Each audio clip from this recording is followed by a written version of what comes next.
Support comes from Troy University's Trojan Cafe, offering handcrafted Starbucks beverages and a wide assortment of meal and snack options. Located on Troy University's Montgomery campus, across from the Rosa Parks Library and Museum. From Troy Public Radio, this is In Focus, and I'm Carolyn Hutchison. A few years ago, Christopher Joe noticed that Mississippi kites and swallowtail kites were visiting his West Alabama family farm in large numbers. Today, he leads birding tours on that farm and in Montgomery. He recently joined us at Old Alabama Town to talk about his favorite subject.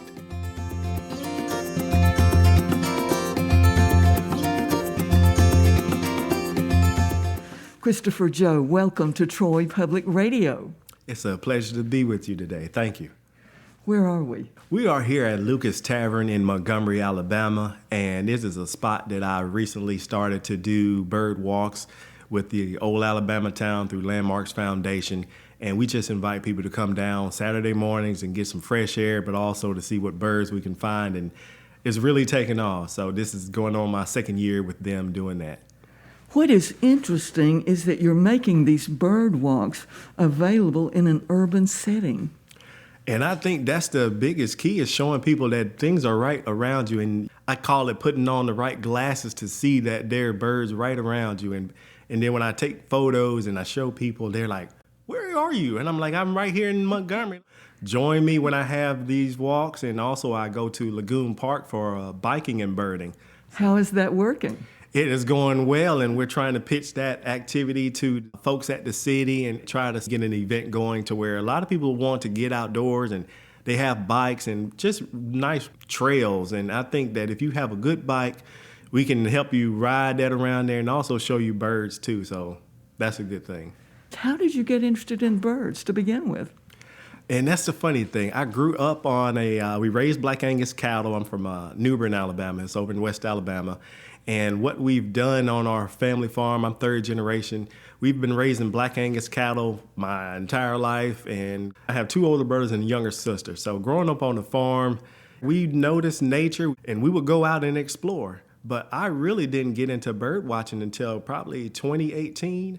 So it's something to show to other people that, yeah, you can get into this anytime and see nature from a different perspective. You have quite a fancy, is it camera? Yes. I also do birding photography. I invested in, I call it my bird tech, and right now I still sell photos to people needing pictures of birds. And this is one of my prized possessions because it has paid for itself multiple times. And then this recent magazine that have come out from Cornell, they bought my pictures to use in the story that they did on us. So those bird pictures are actually mine from the farm. And also I'd like to give that to people on the tours after we finish tours, because a lot of folks don't have a lens like this. Now I can give you a photo of that bird because I do Google Drive for everybody. You can go back and look at it. I was at the Joe Farm when I saw that warbler. Let's zero in on this article. It's in Living Bird Magazine, Spring 2026. You have a magnificent picture of a bird in here. To me, you are the focus of the magazine. Let's talk about what's in it. We were contacted through a good friend, Dudley Edmondson, which wrote this article on us. And he was saying, "Chris, I'm going to pitch this to Cornell, and y'all story needs to be told in these spaces." And I'm like, "Hey, man, whatever you want to do." He came to the farm actually last year at the Black Belt Birding Festival. And he interviewed us, took pictures, saw what we were doing, and he just wrote something so brilliant. And when the magazine came in the mail, and I got about 5 copies, and I'm just like, wow, I can't believe it. And then to see my pictures, people started calling me. They're on my website.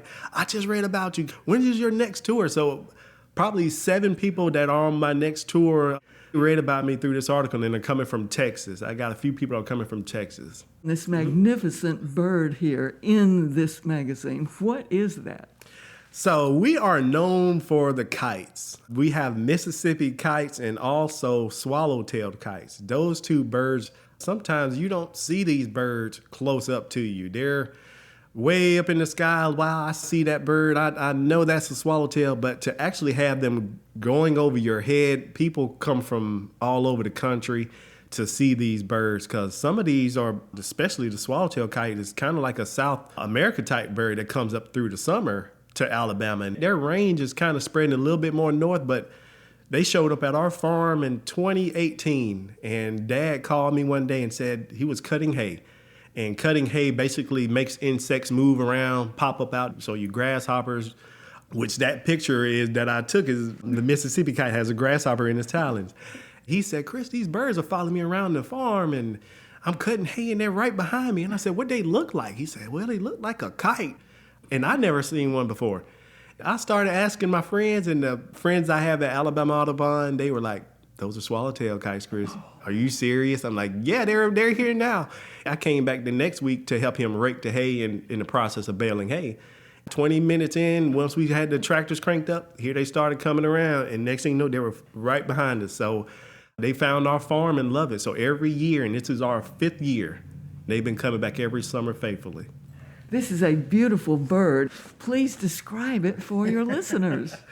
Well, the Mississippi kite, just think of a bird of prey. It's on the white side with dark kind of red eyes. And the swallowtail kite, that's the real attractor. It has a swallowed kind of forked tail, black on the back, white chest, and it just soars. It basically look like a fighter pilot jet coming over your head because their wings would move and their back tail would move and they would swoop down as fast and then also just can soar just like they're on cruise controls.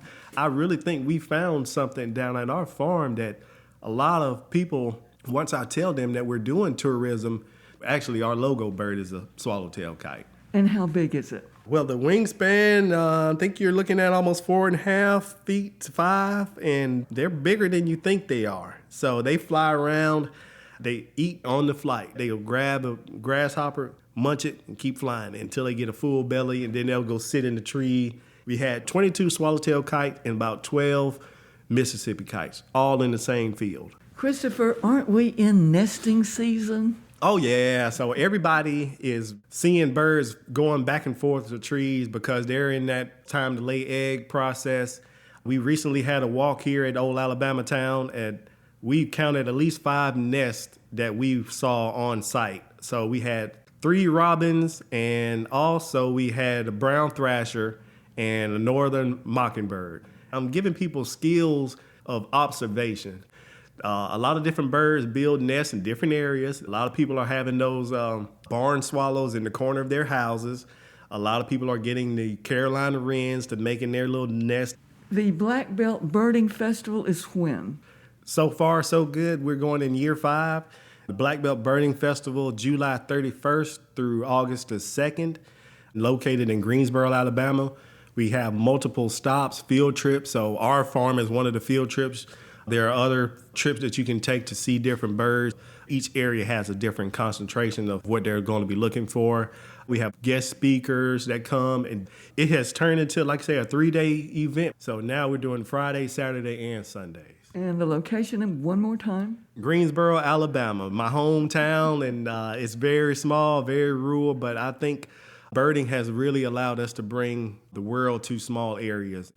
Well, finally, since we're short on time, give us your website so that your listeners can check it out. My website is connectingwithbirdsandnaturetours.com. You can click on the events tab, and we do have a flyer, and we still got some more tickets available. Everything is on the website, and each link you can click, and it'll get you right to me. Christopher, it's been a joy celebrating birds through your eyes. Thank you. That was Christopher Birdman Joe, who often leads birding tours at his 200-acre West Alabama family farm and in Montgomery. More information is at the website connectingwithbirdsandnaturetours.com. Professionally, Christopher Joe serves as district conservationist with the Natural Resources Conservation Service in Macon County. Thanks for joining us today for In Focus, which is a podcast, wherever you get your podcasts. I'm Carolyn Hutchison, and this is listener-supported Troy Public Radio.